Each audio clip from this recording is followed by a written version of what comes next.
तो उसमें ये पॉइंट नहीं आता है, पर MPSI में आ जाता है। तो हम सब इसलिए पढ़ रहे हैं कि बाई चांस अगर हमारी क्लास में आ जाए, अगर हमारी परीक्षा में, तो हम इसे कर पाएँ, ठीक है।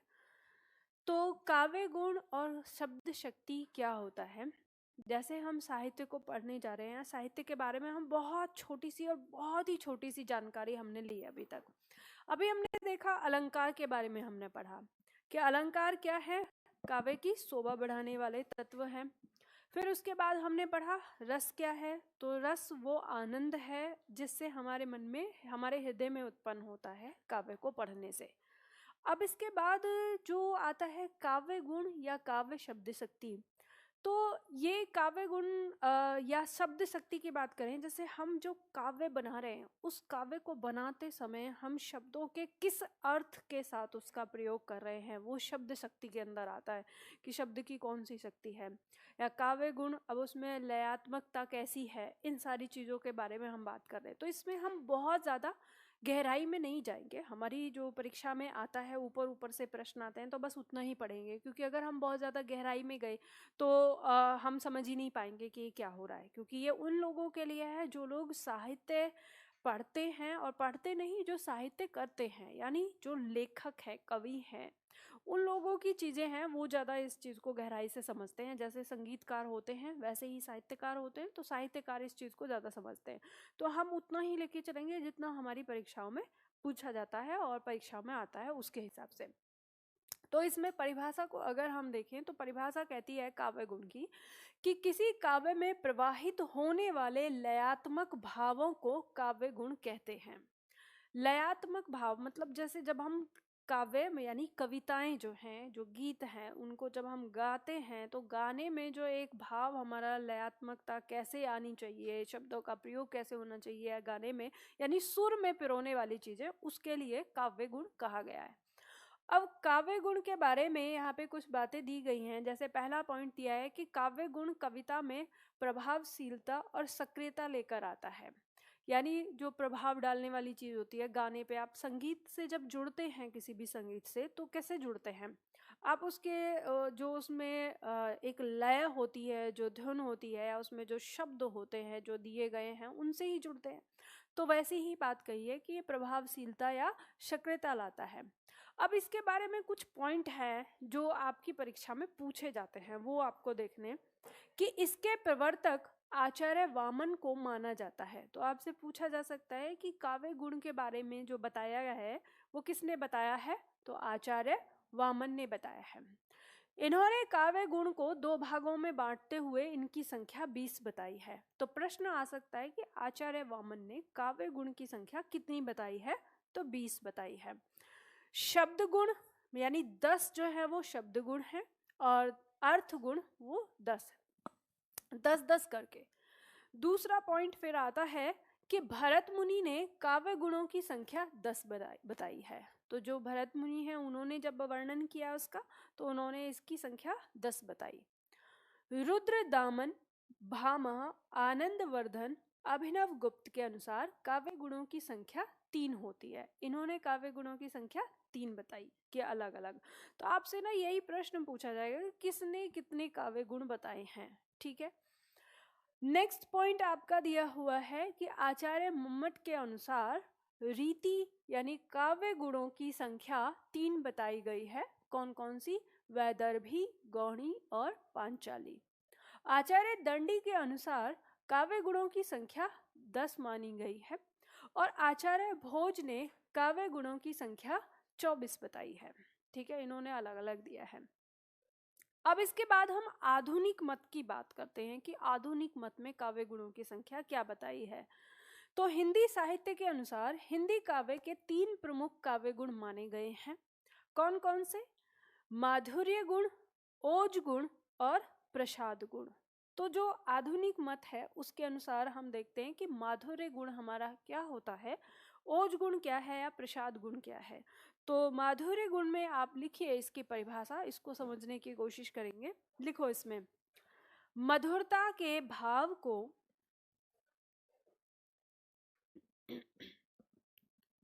मैम आपकी तबीयत कैसी है?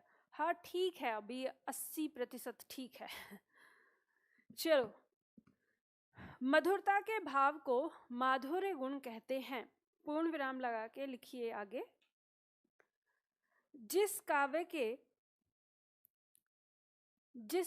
के श्रवण से, श्रवण मतलब सुनना, ठीक है, जिस काव्य के श्रवण से, श्रवण का मतलब होता है सुनना, जिस काव्य के श्रवण से आत्मा द्रवित हो उठे, आत्मा द्रवित हो उठे, मन प्रफुल्लित हो जाए, मन प्रफुल्लित हो जाए, प्रफुल्लित का मतलब खुश हो जाना, आनंद से भर जाना, मन प्रफुल्लित हो जाए और कानों में मधुरता घुल जाए, और कानों में मधुरता घुल जाए, वह काव्य माधुर्य गुण से युक्त काव्य कहलाता है। वह काव्य माधुर्य गुण से युक्त काव्य कहलाता है। वह काव्य माधुर्य गुण से युक्त काव्य कहलाता है। पूर्ण विराम लगा दीजिए। यह गुण विशेष रूप से, यह गुण विशेष रूप से, बताओ आपके पास 11 रस है, किस रस में ये काव्य गुण पाया जा सकता है? जैसे हमने बात कही कि मन, आत्मा द्रवित हो जाए, मन प्रफुल्लित हो उठे, कानों में मधुरता घुस जाए, कम से कम श्रृंगार तो आप पहचान ही सकते हैं ना। तो देखो, यह गुण विशेष रूप से श्रृंगार, शांत, यह गुण विशेष रूप से श्रृंगार, शांत, करुण, वात्सल्य रस में पाया जाता है। यह गुण विशेष रूप से श्रृंगार, करुण, शांत, वात्सल्य रस में पाया जाता है। भक्ति रस भी आ जाएगा इसमें, ठीक है, शांत रस आ गया तो भक्ति रस भी आ जाएगा।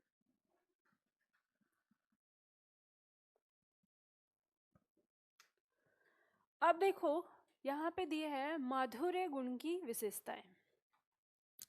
माधुर्य गुण की विशेषताएं क्या होंगी? कुछ विशेषताएं जो आपकी परीक्षा में पूछी गई, इनसे पॉइंट बना के, कि माधुर्य गुण की रचनाओं में कठोर वर्ण यानी ट वर्ग नहीं पाया जाएगा। आप देखेंगे जब भी कोई रचना होगी तो आपको जो ट वर्ग वाले वर्ण हैं, ट, ठ, ड, ढ, वो आपको देखने को नहीं मिलेंगे उन पंक्तियों के अंदर, ठीक है। आगे कह रहा, अनुनासिक वर्णों से युक्त संयुक्त दीर्घाक्षर नहीं होना चाहिए। मतलब जिस काव्य में अगर आप माधुर्य गुण पैदा करना चाह रहे हैं तो उस काव्य में अनुनासिक वर्ण, अनुनासिक वर्ण समझते हो किसे कहते हैं? हमने पढ़ा था पंचमाक्षर ना। पंचमाक्षर से युक्त संयुक्त वर्ण, समझ रहे हो? जैसे जिसमें पंचमाक्षर आता हो और वो संयुक्त हो, ठीक है, आधा आता हो, तो इस तरह के दीर्घाक्षर नहीं पाए जाते। यानी जो हमारा ये जो माधुर्य गुण जिनमें पाया जाता है उसमें हम इस तरह के शब्दों का प्रयोग नहीं करते।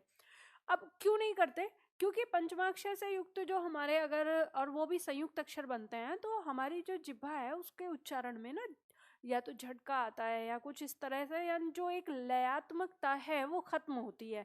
तो अगर लयात्मकता खत्म हो जाएगी तो माधुर्य गुण ही खत्म हो जाएगा, तो इसलिए इनका प्रयोग वर्जित होता है। तो आपकी परीक्षा में जब प्रश्न अगर आ जाएगा तो मान लो ऐसे प्रश्न आएगा जो आएगा कि निम्न में से माधुर्य गुण का लक्षण नहीं है, और आपको ऑप्शन में दे दिया कि अनुनासिक वर्णों से युक्त संयुक्त दीर्घ अक्षर का प्रयोग होता है, तो ये उसका क्या है? लक्षण नहीं है। फिर आगे दिया है लंबे लंबे सामासिक पदों का प्रयोग वर्जित है। मतलब सामासिक पद, अनेक शब्दों के लिए एक शब्द वाले जो शब्द प्रयोग होते हैं वैसे शब्द उसमें नहीं पाए जाएंगे। कोमल कांत, मृदु पदावली यानी क, त, प और ज, यानी एक च वर्गमूल जो आपका होता है उसमें से ज जो निकलता है, ज भी एक मधुर वर्ण में आ जाता है। तो ये इस तरह के यानी क वर्ग के, त वर्ग के या प वर्ग के ये वर्ण आपके प्रयोग में आते हैं अक्सर उन पंक्तियों में, तो वहां पे क्या होता है, माधुर्य गुण होता है। ठीक है, तो हमें इस चीज का ध्यान रखना है कि ये पॉइंट है हमारे। इतना ही आपको जो परीक्षा में जो प्रश्न बनेगा इसमें से ही बन सकता है, जिनकी भी परीक्षा में बनेगा। आगे देखते हैं ओज गुण क्या है। ओज गुण के बारे में लिखिए। जिस काव्य को पढ़ने से, जिस काव्य को पढ़ने से मन में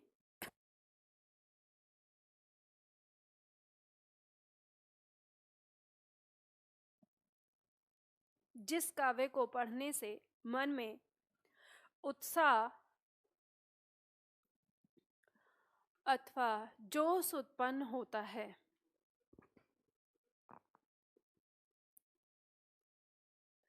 जिस काव्य को पढ़ने से मन में उत्साह, जोश अथवा उत्तेजना भी कर लो इसमें ना, अथवा उत्तेजना, जिस काव्य को पढ़ने से मन में उत्साह, जोश अथवा उत्तेजना पैदा होता है, वह काव्य ओज गुण से युक्त काव्य कहलाता है। वह काव्य ओज गुण से युक्त काव्य कहलाता है। वह काव्य ओज गुण से युक्त काव्य कहलाता है।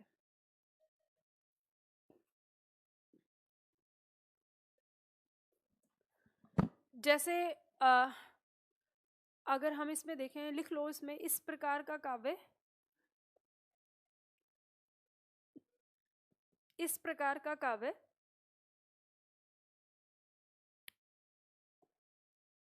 वीर रस अथवा भयानक रस, वीर रस कौमा भयानक रस की रचनाओं में देखने को मिलता है।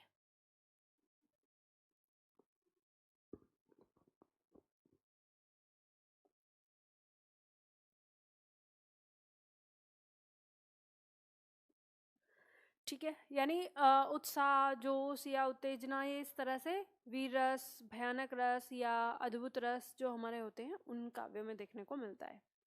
अब इसकी विशेषताएं अगर हम देखेंगे तो विशेषता में दिया है कि इस प्रकार की रचनाओं में ट वर्ग का प्रयोग अधिक देखने को मिलेगा। अब ये माधुर्य का बिल्कुल उल्टा है। अब ये भी पूछा जा सकता है माधुर्य गुण का उल्टा गुण कौन सा होता है, ओज गुण हो जाएगा। ठीक है, यानी इसमें ट वर्ग का प्रयोग अधिक देखने को मिलेगा। लंबे लंबे सामासिक पदों का प्रयोग इसमें मिलेगा। ठीक है, इसमें संयुक्त दीर्घाक्षर का प्रयोग अवश्य मिलेगा, यानी जो इस तरह से आएंगे शब्द, जैसे उदाहरण दिया हुआ है कि उद्दंड राष्ट्र अमर राष्ट्र यह मेरी बोली, यह सुधार समझौते वाली मुझको भाती नहीं ठिठोली। ये जो पंक्ति आप देखते हैं ना, पंक्ति को पढ़ने के साथ ही आपके अंदर क्या है, उत्तेजना पैदा होती है। तो इससे हमें पता चलता है कि इसमें काव्य का जो गुण है वो कौन सा है, ओज गुण है। ठीक है, इसके बाद आता है हमारा तीसरा गुण, प्रसाद गुण। लिखिए इसमें, प्रसाद गुण में प्रसाद का अर्थ होता है प्रसन्नता अथवा निर्मलता। प्रसन्नता अथवा निर्मलता।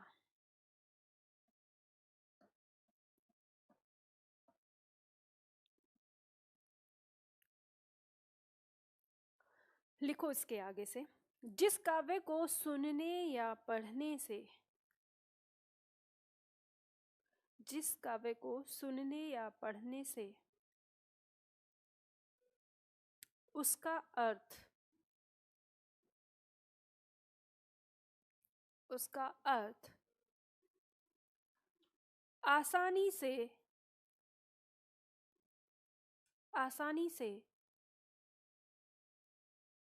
हृदय पर प्रभाव छोड़ दे, उसका अर्थ आसानी से हृदय पर प्रभाव छोड़ दे,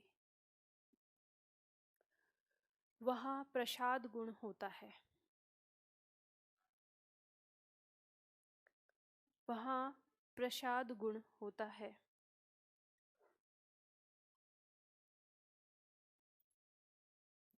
वहाँ प्रसाद गुण होता है। पूर्ण विराम लगा के लिखिए, यह गुण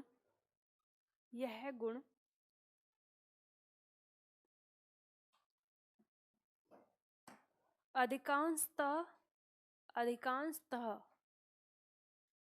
अधिकांश और उसके बाद त लिख के उस पे विसर्ग लगाना है। अधिकांशतः सभी रसों में पाया जाता है। यह गुण अधिकांशतः सभी रसों में पाया जाता है।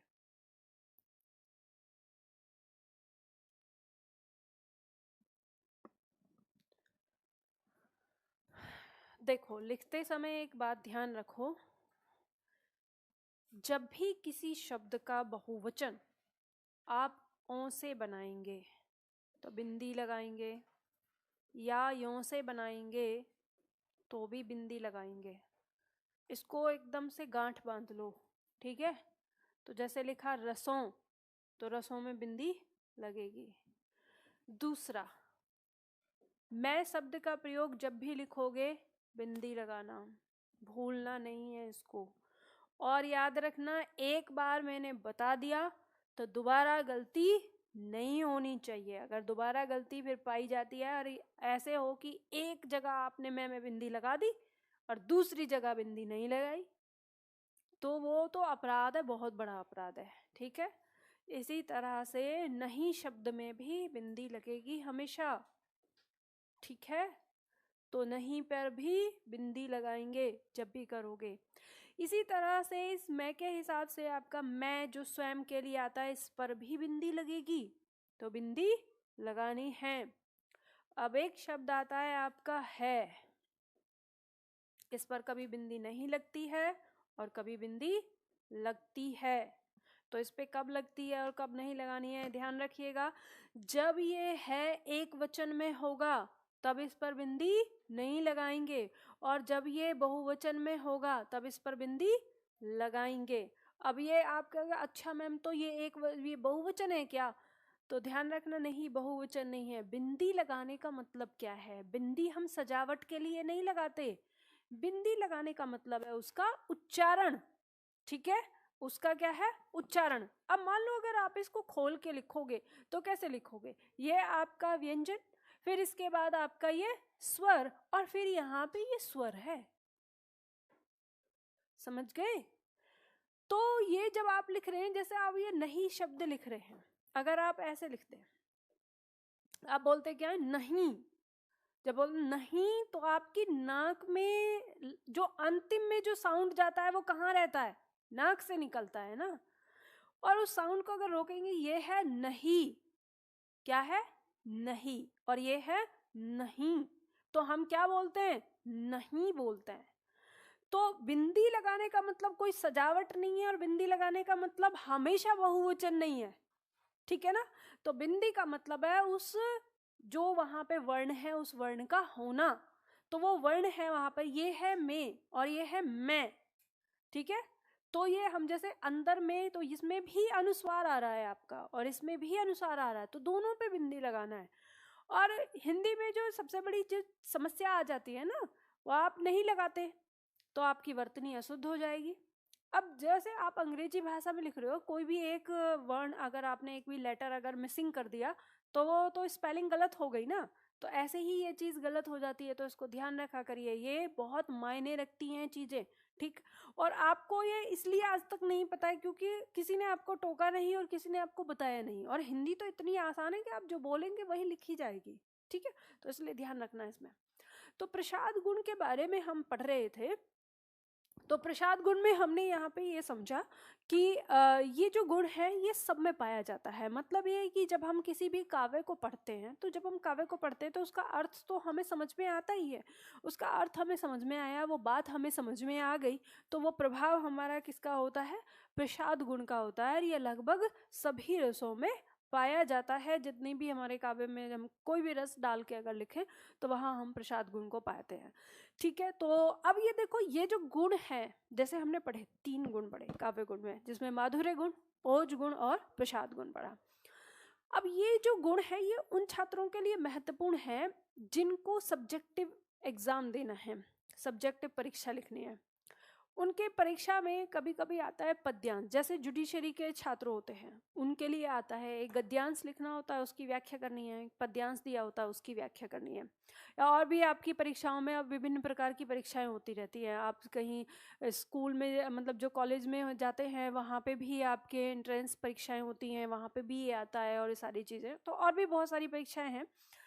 तो जिसकी भी हैं, तो मैं आपको वो तरीका बता रही हूँ कि कभी अगर आपको मान लीजिए कि आपको किसी पद्यांश की व्याख्या लिखनी है, तो जब आप व्याख्या लिखते हैं तो व्याख्या के साथ उसका विशेष भी देते हैं कि इसमें क्या क्या महत्वपूर्ण है, यानी ये किस लेखक ने, किस कवि ने इसको रचा है, इसमें अलंकार का प्रयोग कौन सा हुआ है, इसमें रस का प्रयोग कौन सा हुआ है। तो अब इसी अलंकार और रस के साथ अगर आप उसका काव्य गुण भी बता देते हैं और उसकी शब्द शक्ति भी बता देते हैं, तो जो परीक्षक होता है उसके मन पे ना गहरा प्रभाव पड़ता है और बाकी लोगों की तुलना में आपका जो प्रश्न है वो ज़्यादा सटीक है, उसे पता चले इस बच्चे को ज़्यादा जानकारी है, ये बहुत ज़्यादा जानता है।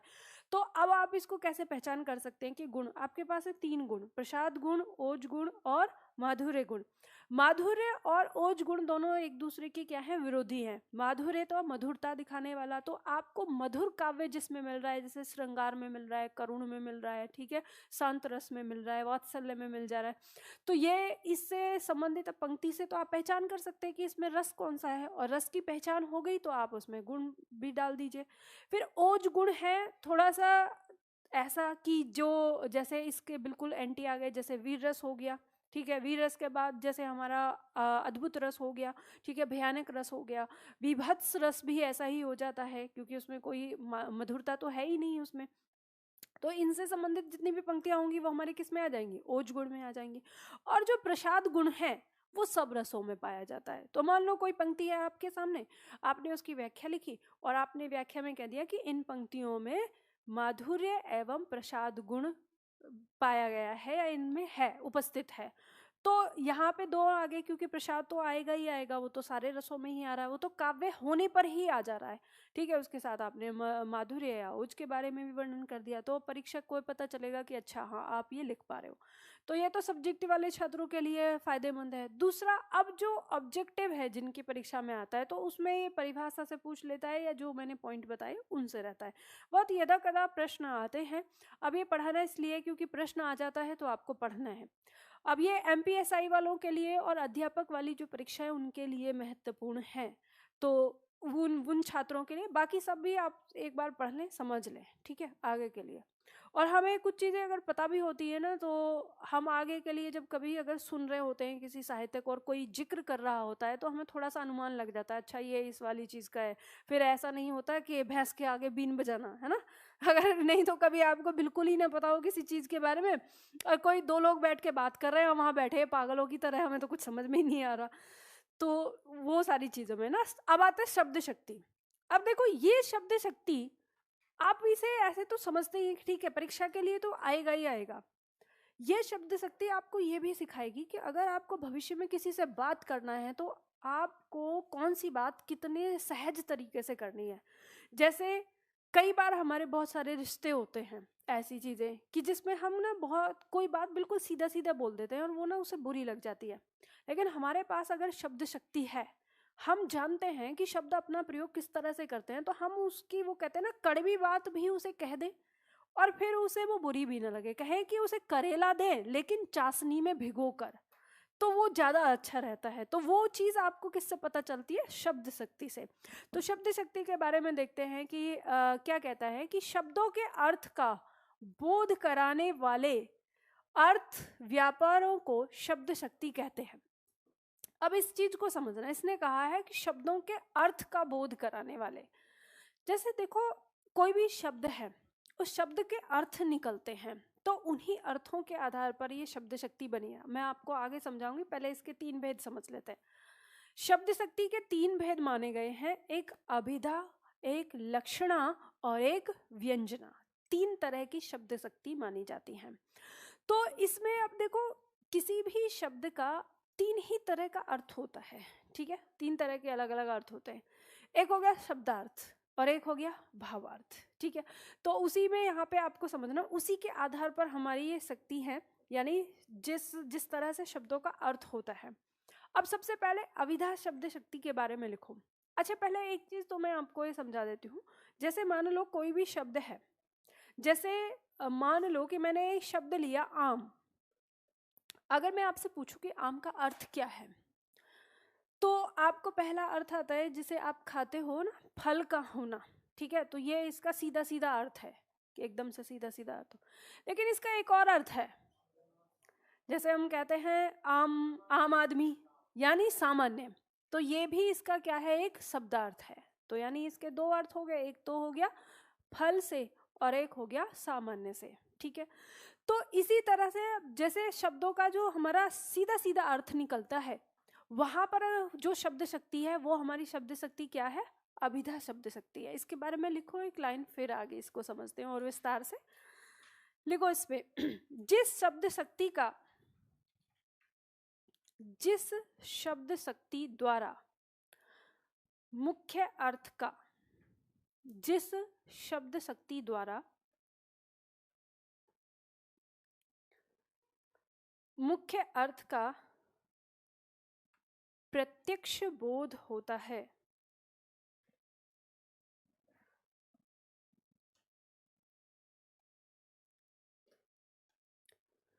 जिस शब्द शक्ति द्वारा मुख्य अर्थ का प्रत्यक्ष बोध होता है, उसे अभिधा शब्द शक्ति कहते हैं।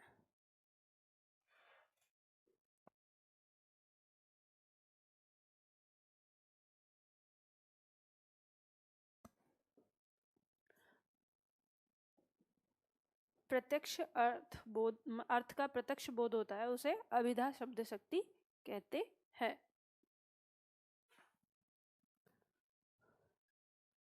देखो उदाहरण समझो, यहाँ पर मैंने आपको लिख दिया है। अगर आप रिवीजन भी करोगे ना, तो आपको ये बात ना एकदम से बिल्कुल क्लास की तरह याद आ जाएगी, जैसे कि तैसे। जैसे दिया है, आज कवि सम्मेलन में रस आ गया, ठीक है, पहला यहाँ पे रस दिया हुआ है। दूसरा, मोहन ने फलों का रस पिया। अब यहाँ पे हमारे सामने रस है, 2 शब्द आए हैं। एक अर्थ तो इसका रस से क्या आ रहा है, यहाँ पर आनंद से आ रहा है कि आज सम्मेलन में क्या आ गया, कवि सम्मेलन में आनंद आ गया। और मोहन ने फलों का रस का अर्थ यहाँ पे क्या आ गया, जूस, ठीक है। तो जूस से हो गया कि यहाँ पे मोहन ने फलों का जूस पिया। तो ये सीधा सीधा है। तो जब किसी बात को सीधे सीधे ही प्रदर्शित किया जाए या स्पष्ट किया जाए, तो वहां पर जो शब्द शक्ति है वो शब्द शक्ति क्या है, अभिधा शब्द शक्ति है।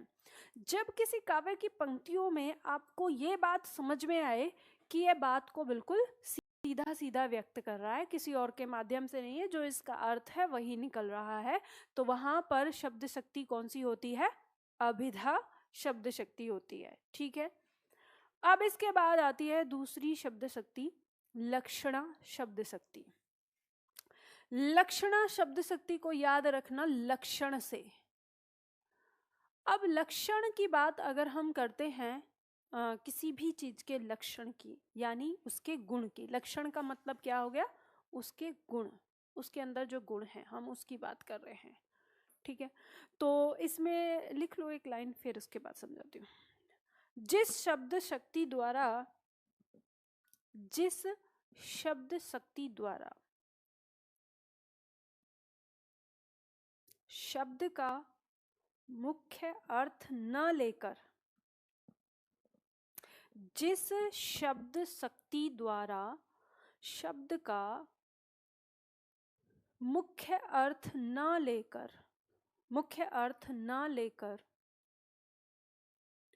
अन्य दूसरा अर्थ, अन्य दूसरा अर्थ अर्थात उसके लक्षणों, अर्थात उसके लक्षणों, ब्रैकेट में लिख लो गुणों,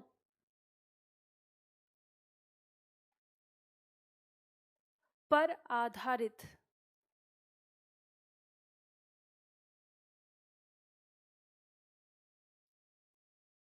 हो।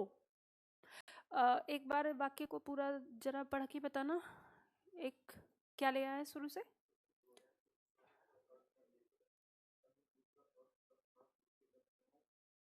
पर आधारित अर्थ लिया जाए, ठीक है, पर आधारित अर्थ लिया जाए।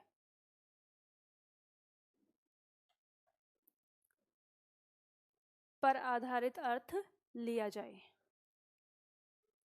उसे लक्षणा शब्द शक्ति कहते हैं।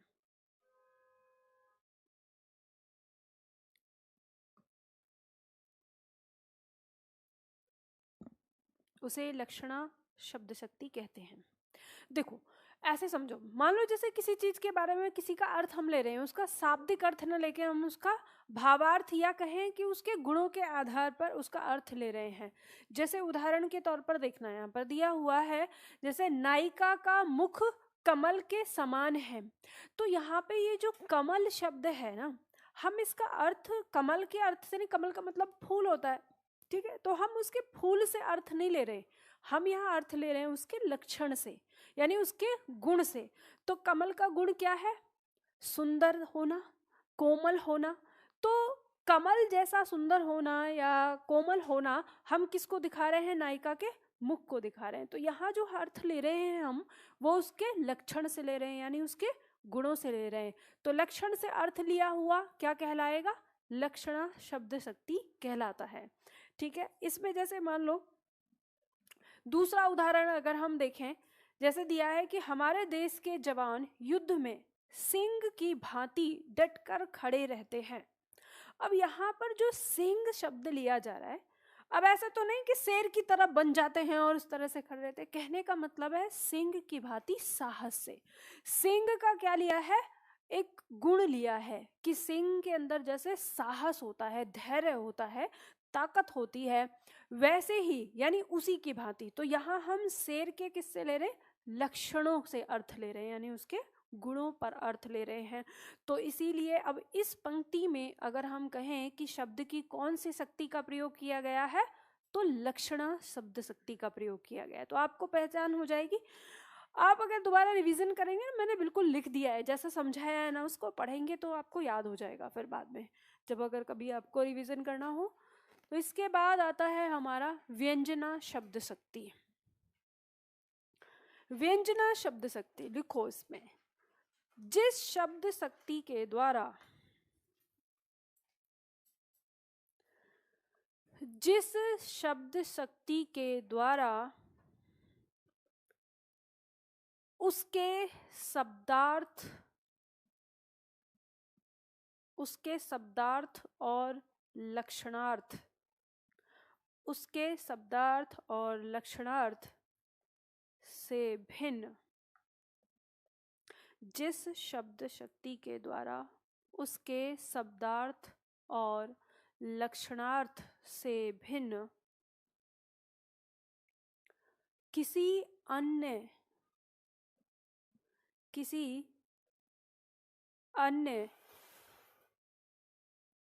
विशेष बात की ओर, किसी अन्य विशेष बात की ओर बोध होता है, किसी अन्य विशेष बात की ओर बोध होता है, उसे व्यंजना शब्द शक्ति कहते हैं।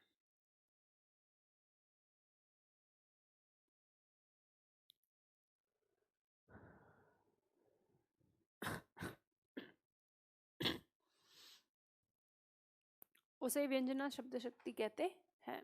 पूर्ण विराम लगा दो। एक लाइन इसमें लिख लो, व्यंजना शब्द शक्ति का प्रयोग, व्यंजना शब्द शक्ति का प्रयोग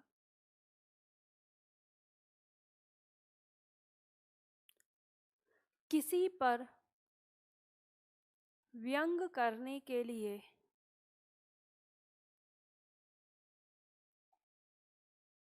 किसी पर व्यंग करने के लिए,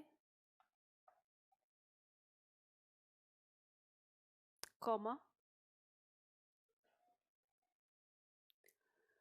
जब किसी बात को सीधे रूप में न कहकर, जब किसी बात को सीधे रूप में न कहकर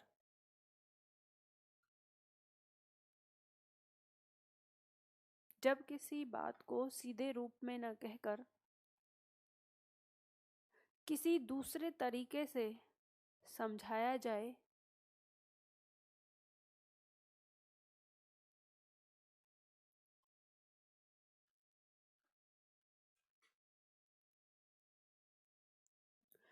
वहाँ व्यंजना शब्द शक्ति का प्रयोग होता है।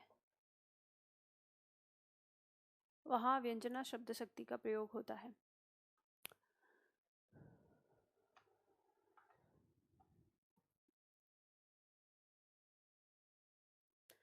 देखो, व्यंजना शब्द शक्ति का प्रयोग होता है जहाँ पर अगर किसी पर व्यंग किया जा रहा है, ठीक है, या फिर किसी को कोई बात समझानी है पर आप उसे वैसे डायरेक्ट नहीं कह पा रहे हो, समझाना है उसे दूसरे तरीके से है, तो आप कुछ और दूसरे तरीके से कोई बात कहते हो, तो उसका मतलब वो वहाँ पर जो हमने शब्द शक्ति का प्रयोग किया होता है वो होता है व्यंजना शब्द शक्ति। जैसे उदाहरण के तौर पर आपको समझाती हूँ।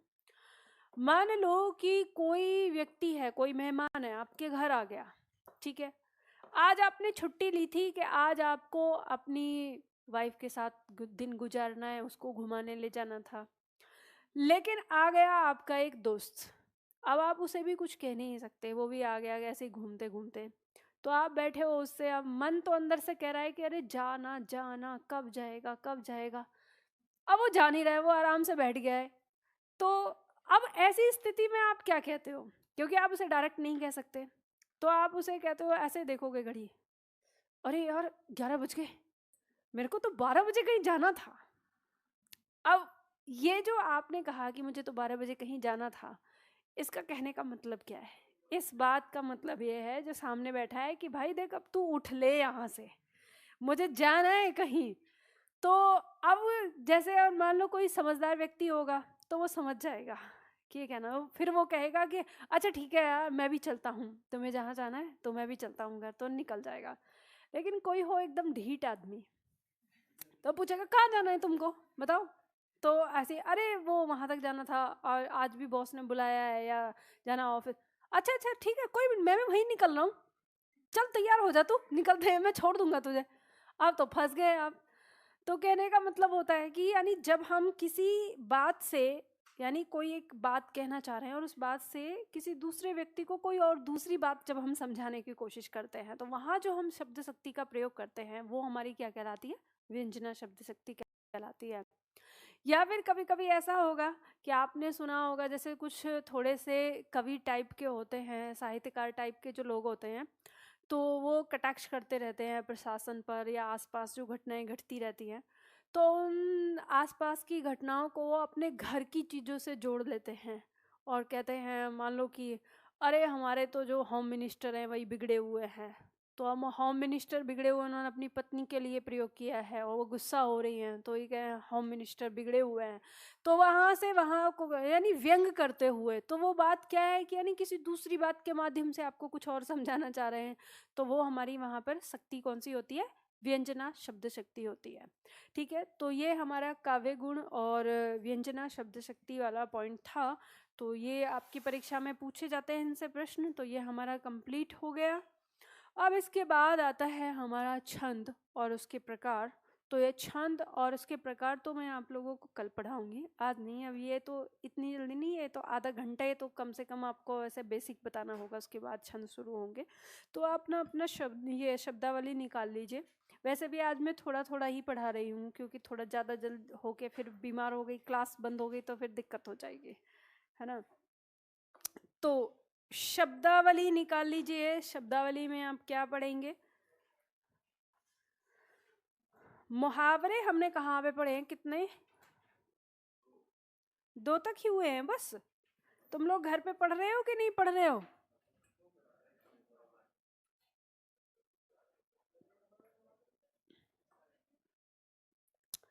चलो अभ्यास सेट 3 देखते हैं, पेज नंबर 61, 61।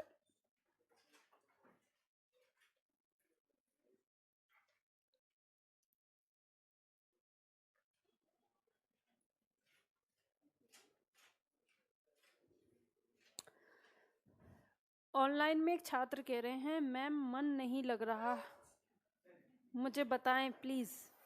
मन नहीं लग रहा, कैसे नहीं लग रहा? रहने दो, आजकल मेरे मन मतलब मेरे अंदर इतनी हिम्मत नहीं कि मैं आपको मोटिवेट कर दूं। आप लोगों को लगता होगा कि अरे कोई आपको मोटिवेट कर सकता है क्या? कोई नहीं कर सकता। मोटिवेशन आपके अंदर होता है अपने आप। कोई भी, अब मैं आपको कितनी भी यहाँ पे बड़ी बड़ी बातें बता दूं, 1 घंटे 2 घंटे तक रहेगा, उसके बाद गायब। तो मोटिवेशन कभी आपको सक्सेस नहीं दिलाता। सक्सेस दिलाता है आपको अनुशासन। अपने जीवन में अनुशासन बनाओ कि मुझे ये काम यहाँ से इतने दिन करना है, बस बाकी ये सारी चीज़ रहेगी। और बाकी तो ये है, ऑनलाइन वाले छात्रों में से ना, ऑनलाइन में सारे छात्र नहीं, लगभग सारे छात्र जो है गंभीर है, सीरियस है। क्योंकि ये जो इक्का दुक्का आते रहते हैं ना, इनको पढ़ना लिखना नहीं होता, मैम को डाइवर्ट कर दो किसी बात से। चलो, तो मन नहीं लग रहा, ये बड़ी विचित्र सी बात है ना, मेरे को थोड़ा ये लग गया, मन नहीं लग रहा। मन नहीं लग रहा तो अपना सिर नीचे कर लो, ऊपर पैर कर लो, ऐसा कर लो, थोड़ा सा ब्लड आएगा दिमाग में तो लगने लग जाएगा मन। अभ्यास सेट 3 देखो, ईंट से ईंट बजाना, बुरी तरह पराजित करना। जब परीक्षा में पेपर आएगा और वो आपकी ईंट से ईंट बजाएगा तो आपका मन अपने आप लग जाएगा, ठीक है। तो ईंट से ईंट बजाना मतलब बुरी तरह पराजित करना होता है। जब कोई किसी को बहुत बुरी तरह से पराजित कर दे तो तब कहते हैं कि उसने तो ईंट से ईंट बजा दी। अगला शब्द है उलटफेर होना। उलटफेर होना मतलब परिवर्तन होना किसी चीज में। मुझे लगता है ये मैंने करवा दिया है ना, क्योंकि मुझे याद आ रहा है। मुझे, अरे देखो, आप लोगों को याद रहता हो ना रहता हो, मुझे मेरी व्याख्या से याद रहता है कि मैंने कौन से वाले बैच में करी है ये व्याख्या, है ना। हो गया है ना, चौथा होगा, यहाँ तक तो हो गया है। गोली मारना, अभ्यास सेट 4 में देखते हैं। गोली मारना मतलब उपेक्षा पूर्व त्याग देना। जैसे मान लीजिए कि आप किसी के प्रति कोई काम कर रहे हैं और वो आप पर ध्यान नहीं दे रहा, तो आप दुखी हो जाते हैं, फिर कहते हैं चलो हटाओ गोली मारो। मतलब ये नहीं कि उठा के गोली मार दी, मतलब क्या था, उसको त्याग देना, उपेक्षित कर देना, चलो हटाओ एकदम यहाँ से। यानी एक तरह से हम कहते हैं अनदेखा कर देना, ठीक है। तो जरूरी नहीं है कि उपेक्षा पूर्व त्याग देना, अनदेखा कर देना भी इसका आ जाएगा, ठीक है। अगला दिया हुआ है गंगा लाभ होना।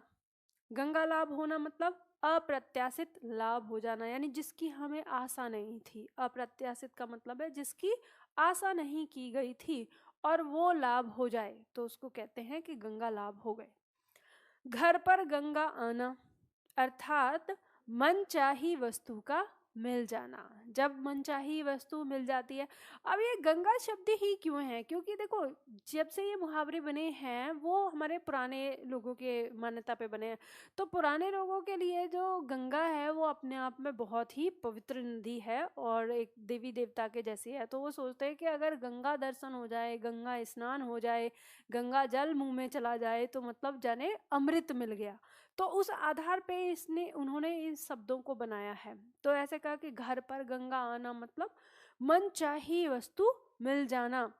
आगे दिया हुआ है घुटने टेक देना। घुटने टेक देना मतलब जब हार मान लेता है कोई व्यक्ति तो उसके लिए कहा जाता है, या तो कहते हैं हाथ खड़े कर देना या फिर घुटने टेक देना, ठीक है, दोनों ही। तो ऐसा कभी पूछ लिया जाए कि घुटने टेक देने के समकक्ष में कौन सा मुहावरा होगा, तो हाथ खड़े कर देना इसी के जैसा आ जाता है, ठीक है। अगला दिया है ठिकाने लगाना। ठिकाने लगाना मतलब पूरी तरह से समाप्त कर देना, यानी जिसका अब नामो निशान भी नहीं छोड़ा तो ये ठिकाने लगा दिया, है ना, कि चलो इसे ठिकाने लगा दो, मतलब सफाई कर दो, यानी पूरी तरह से समाप्त कर दो। आगे दिया है ठन ठन गोपाल। ठन ठन गोपाल मतलब कंगाल हो जाना। जैसे बोलते हैं कि मान लो कभी आपने किसी दोस्त को सुनते हुए देखा होगा, अरे भाई मेरे पास कुछ नहीं है, ठन ठन गोपाल हूं मैं, मतलब पूरी तरह से कंगाल। अगला शब्द है तबीयत भर लेना। तबीयत भर लेना का मतलब होता है जांच परख कर लेना, पूरी तरह से तसल्ली कर लेना। जैसे मान लो कि आप अगर कोई घर लेना चाहते हो, तो आप किसी से बात करते हो कि भाई मुझे घर लेना है और ऐसे देखा, पहले दिखा दो। तो अब ब्रोकर जो होता है वो क्या बोलता है, अरे मैं आपको दिखाऊंगा मकान, आप पूरी तबीयत भर लेना, मतलब तसल्ली कर लेना, सारी चीजें देख लेना। अगला शब्द आता है थाली का बैंगन। थाली का बैंगन मतलब होता है सिद्धांतहीन या अवसरवादी कह सकते हैं, या समय देखकर बदल जाने वाला व्यक्ति। थाली का बैंगन, जैसे थाली है उसमें बैंगन रखा है, अब उसे थोड़ा सा भी हिलाओगे तो वो उधर की तरफ लुढ़क जाएगा ना। तो वैसे ही कहा गया है कि जिसका अपना कोई ईमान धर्म नहीं होता, आज तो आपसे वादा किया, कल को फिर किसी और से वादा कर लेगा, और फिर इस तरह से, तो उसे कहा जाता है थाली का बैंगन। अगला आता है थूक कर चाट।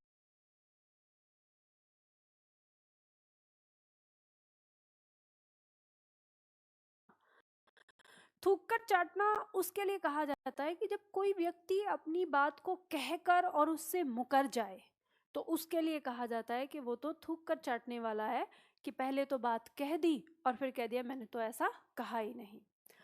अगला शब्द आता है दिल छोटा करना। दिल छोटा करना मतलब उदास हो जाना या मायूस हो जाना।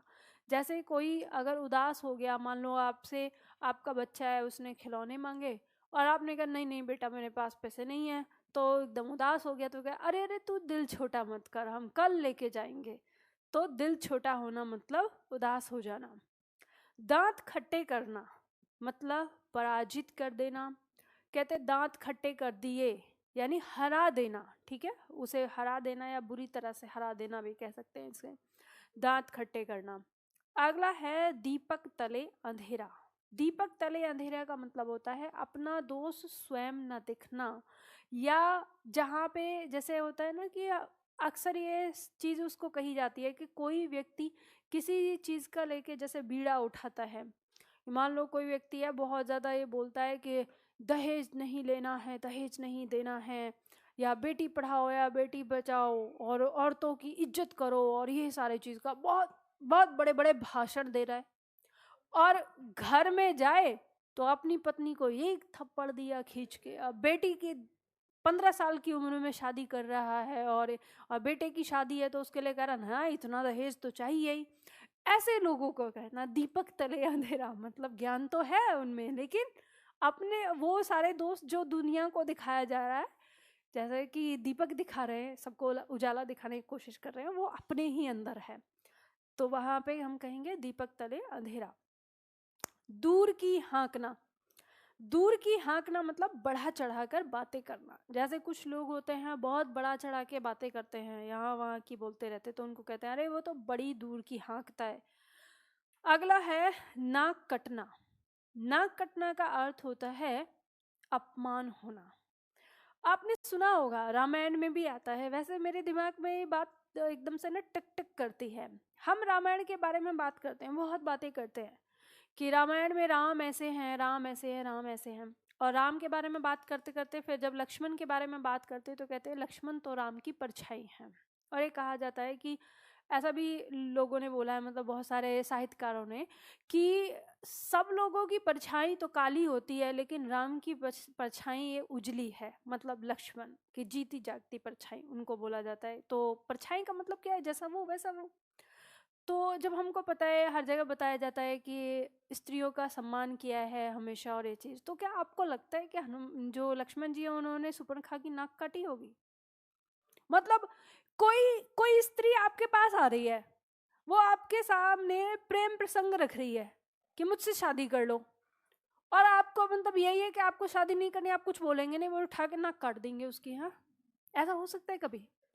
मुझे लगता है कि ये जो मुहावरा है ना, किसी कवि ने ना जब ये शुरुआत की होगी उसने यही बोला होगा कि सुपनखा ने अपना अपमान समझा, क्योंकि उन्होंने क्या किया था, उन्होंने उसका निरादर कर दिया था, मतलब ये चीज़ के उसने प्रेम ना अस्वीकार कर दिया।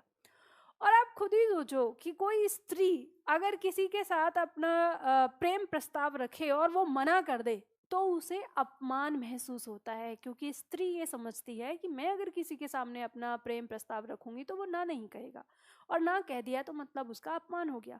अपमान हो गया तो नाक कट गई। अब उसे तो ये भरोसा था कि मैं तो इतनी सुंदर हूँ, विश्व सुंदरी समझती थी अपने आप को, और उसको एक साधु जैसे कपड़े पहने हुए व्यक्ति ने मना कर दिया। मतलब ये तो उसकी एक महानता विशालता थी कि जो उसने अपना प्रेम प्रस्ताव उनको रखा।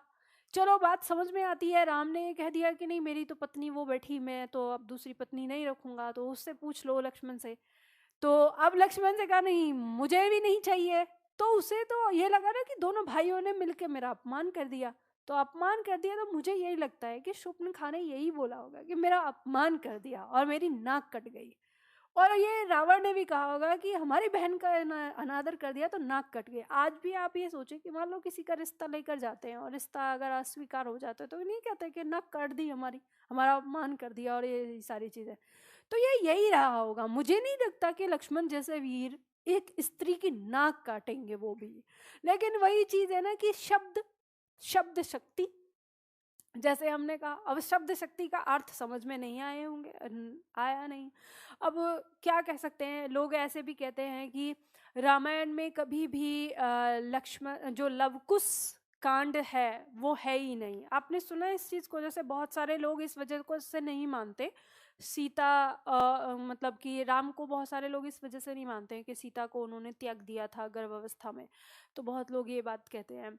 तो अभी इस पे थोड़ा रिसर्च भी चल रहा है, और रिसर्च भी किया तो बहुत सारे जो ये साहित्यकार हैं इन्होंने रिसर्च करके और उन्होंने ये चीज़ पाया कि जो वाल्मीकि की रामायण है और जहाँ पे रामायण को दिखाया गया है, लवकुश कांड शुरू होने से पहले जो है वाल्मीकि की रामायण जो है वो खत्म हो चुकी है।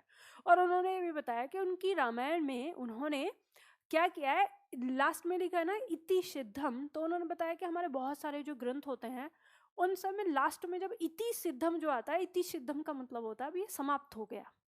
तो वाल्मीकि की रामायण में लवकुश कांड से पहले अध्याय में उन्होंने इति सिद्धम कर रखा है। तो आज के साहित्यकारों का ये कहना है कि हो ना हो ये उस समय बदला गया है जब मुगल काल आया और जिस समय हमारी संस्कृति को कुचला जा रहा था। तो जरूर किसी ने दिमाग लगा के ये किया होगा कि इनकी बहुत बड़ी ताकत है। एक मतलब रामायण, जो हम रामायण महाभारत की आप जानते ही हो, जय श्री राम कह देने मात्र से ही क्या है, तो एक ताकत ही है हमारी। तो सोचा कि इस ताकत को खत्म कर दो, लोग बढ़ जाएंगे कि हम उस भगवान को क्यों माने जो स्त्री का अनादर करता है और ये सारी चीज।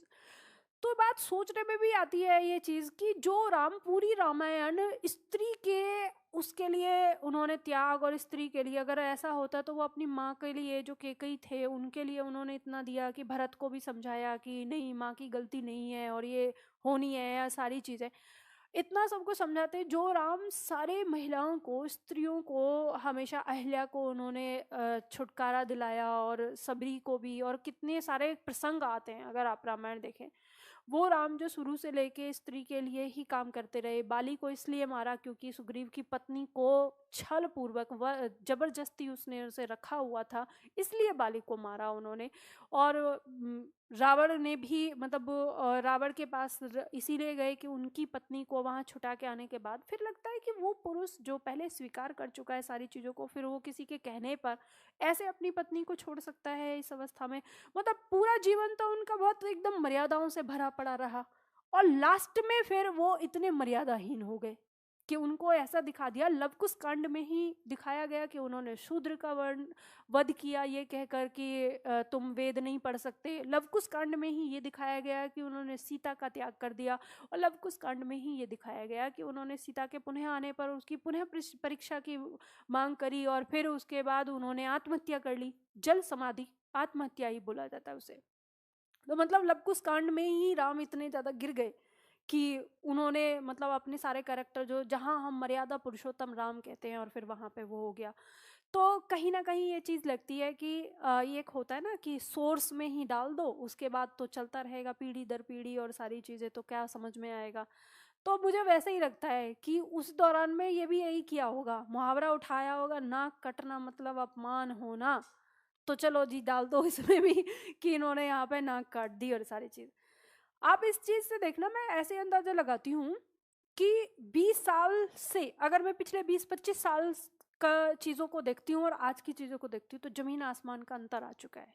जब से ये टीवी है, टीवी के बाद ये सीरियल और ये सारी चीज़ें आई, आपने, मुझे नहीं पता कि आपने पुराने वाले धारावाहिक देखे कि नहीं, जो जैसे रामानंद सागर ने बनाई थी और इन्होंने बनाई थी, वो पुरानी रामायण, पुरानी महाभारत, पुरानी शिव पुराण और महाशिव पुराण और विष्णु पुराण और ये सारी चीज़ें आते थे।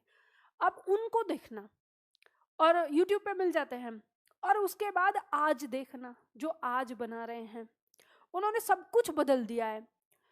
पुरानी रामायण कहती है कि कैकेयी, सुमित्रा और जो कौशल्या हैं वो बिल्कुल सगी बहन की तरह रहती थी एक दूसरे के साथ। आज की एकता कपूर की रामायण बताती है कि कैकेयी कौशल्या और सुमित्रा कैकेयी से चिढ़ती थी, दोनों बात भी नहीं करती थी उनसे, चुगली लगाती थी एक दूसरे की। मतलब उन आज की उसको देखोगे ना, मैंने एक झलक देखी थी, यही बता रही हूँ। एक दिन ऐसे ही मम्मी जी ने चला रखी थी तो मैं गई थी उनके पास, वहाँ वो देख रही थी रामायण, तो तब मैंने देखा, मैं देख रही हूँ ये बातचीत क्या कर रही हैं, और ये कैसी विचित्र बात कर रही हैं भाई, हमने तो कुछ और ही देखा था, और ये अजीब सी बात कर रही है कि दशरथ से इसको कैसे दूर किया जाए, मतलब दशरथ की बहुत ज़्यादा प्रेयसी है और इसको कैसे दूर किया जाए, ये साजिश रच रही थी। और दूसरी हद तो ये हो गई कि फिर उसके बाद रामायण के बाद दूसरा आता है हनुमान, हनुमान का सीरियल चला रखा है, वहाँ पे अंगद के बारे में सुना है ना, अंगद हनुमान की हत्या करने की साजिश रच रहे हैं जब सीता को ढूंढने के लिए वो जा रहे हैं, और अंगद सोच रहे हैं कि ये समुद्र में या गुफा में ना, यहाँ हनुमान को भेज दूं, ये मर जाएगा। और ये कैसे, क्यों साजिश रच रहे हैं, क्योंकि उनके पिता को उन्होंने मारा है। मैं ये चीज़ सोचूं कि यार वो रामायण क्या हमें बताती है और ये रामायण हमें क्या बता रही है। अब मुझे नहीं पता आप लोगों ने अगर कभी देखा हो, मैंने 2-4 बार ही देखा था, तब मुझे तब से एकता कपूर बड़ी ना दुष्ट लगती है हमारी। मतलब ये सच सही कहा है कि बॉलीवुड ने हमारी संस्कृति को तबाह कर दिया, वहीं से ही निकल के आते हैं। खैर चलो, ये बातें तो है। आज क्लास में थोड़ा सा समय था इसलिए मैंने आपको बता दिया कि जब देखते हैं तो अपने दिमाग से आपको चीज़ों को चलना चाहिए। अगला पॉइंट हमारा आता है अंक भरना। अंक भरने का मतलब क्या होता है? देखो, अंक शब्द का अर्थ होता है गोद, ठीक है, अंक का अर्थ होता है संख्या भी होता है, लेकिन यहाँ पे अंक भरना का मतलब होता है गोद में लेना या गले से लिपटा लेना ही होता है, ठीक है। तो इन सारे चीज़ों को याद रखना है आपको। मेरे साथ एक बार दोहरा लो तेज आवाज में, तेज आवाज बोलना। गोली मारना, गंगा लाभ होना, घर पर गंगा आना, घुटने टेकना, ठिकाने लगाना, ठन ठन गोपाल, तबीयत भर लेना, थाली का बैंगन, थूक कर चाटना, दिल छोटा करना, दांत खट्टे करना, दीपक तले अंधेरा, दूर की हाँकना, नाक कटना, अंक भरना। चलो इनको अच्छे से देख लेना।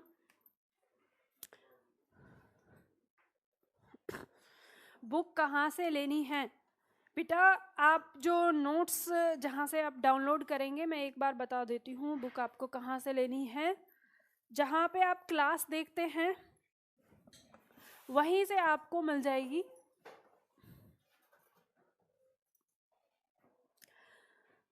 देखो, आप लाइव क्लास देखते हैं ना, यहाँ जाकर, यहाँ लाइव लिखा होता है, इसी के नीचे एक बॉक्स है जिसमें लिखा है सभी कक्षाएं। जब आप इस पर क्लिक करते हैं तो आप उसमें अंदर जाएंगे, जहाँ पे आपको 3 बॉक्स, यहाँ पर वीडियो, यहाँ नोट्स और यहाँ एक्सरसाइज। तो नोट्स वाले पे आपको क्लिक करना है, यहाँ पर आपको सारी PDF मिल जाएंगी और उसमें इकाई 3 है। फिर भी ना समझ में आए तो दिए हुए नंबर पर कॉल कर लेना।